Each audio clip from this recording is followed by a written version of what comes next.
Before that winter, I never believed someone could enter your life quietly, without you noticing.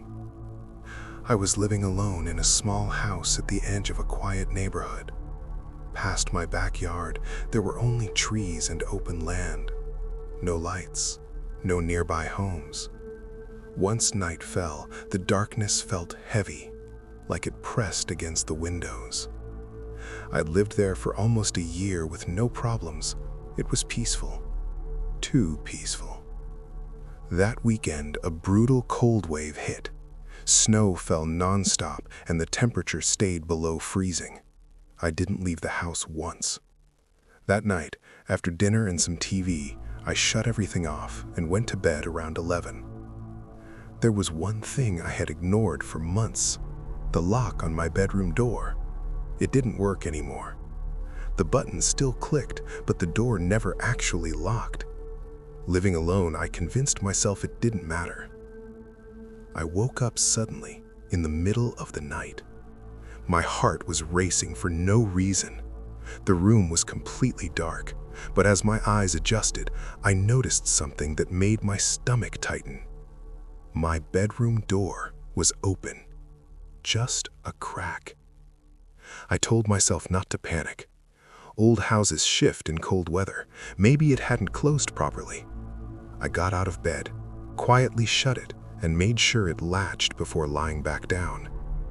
But my body wouldn't relax. About 30 minutes later, I heard it. A soft sound. Something shifting on the floor outside my room.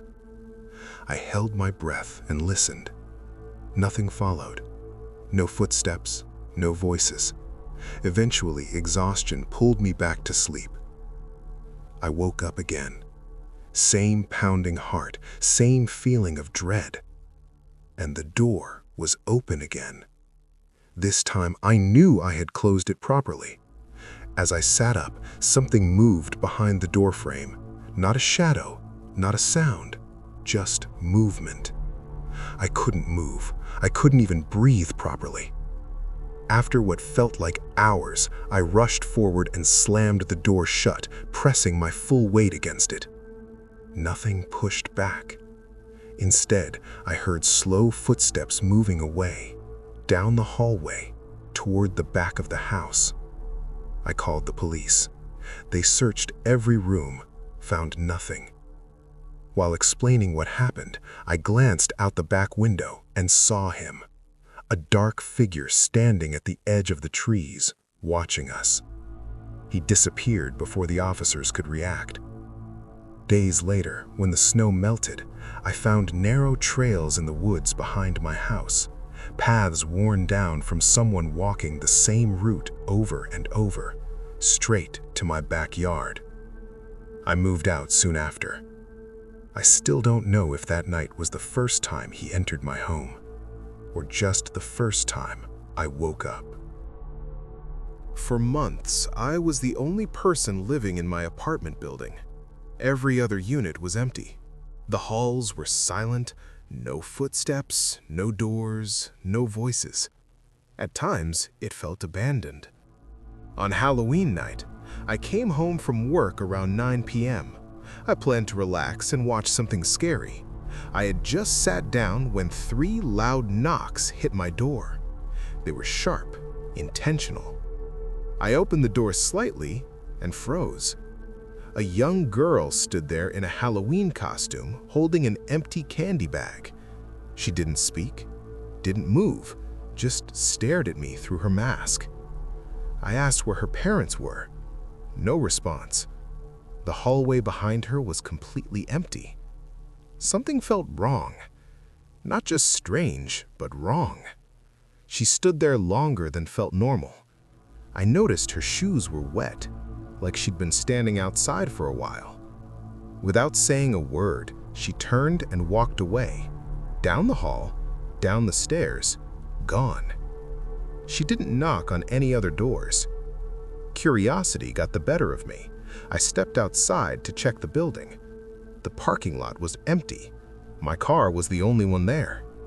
As I walked back in, I noticed something that made my stomach drop. The old keypad near the entrance was blinking.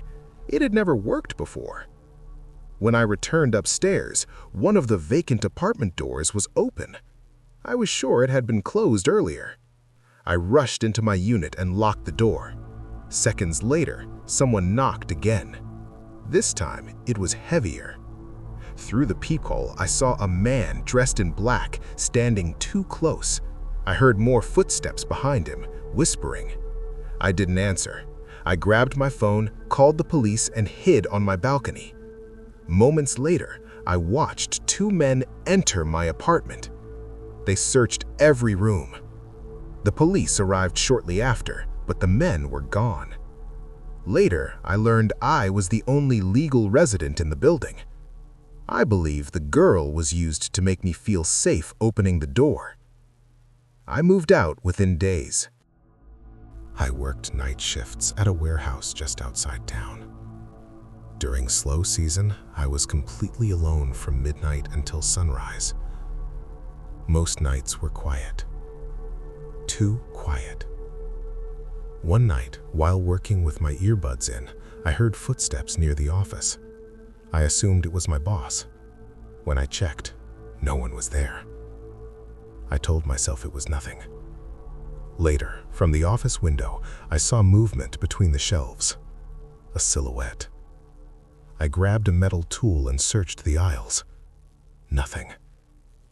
When I checked a side hallway, I heard a door open behind me. At the end of the corridor stood a man. His eyes were wide. His clothes were dirty. He didn't blink. I told him to leave. He stepped closer. Suddenly, he threw something. It missed my head by inches and slammed into the doorframe, a heavy metal tool. I ran. He chased me, slamming into the office door. When he couldn't get in, he attacked the window before walking away. Security footage later showed he'd been stalking me the entire shift. I quit soon after. Some places aren't empty. They're watching.